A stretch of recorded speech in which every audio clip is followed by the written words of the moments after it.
อยากจะนั่งอยู่เฉยๆไม่ใช้เวลาให้เกิดประโยชน์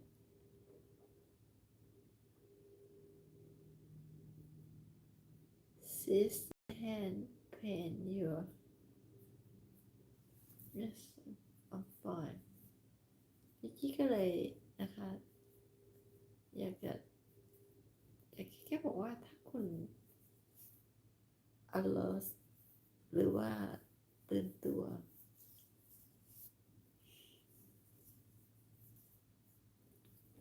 มันก็จะทำให้คุณรู้สึกดีขึ้นนะคะว่าถ้าเกิดคุณเขาเรียกว่านอนอะไรอย่างเงี้ยค่ะเดี๋ยวมันจะดีขึ้นบางครั้งมันไม่ใช่อะนอนแล้วมันไม่ได้ดีขึ้นนะคะมันทำให้คุณอ่อนแอมากขึ้นคุณต้องลุกขึ้นมาสู้เพื่อที่ร่างกายของคุณจะไหว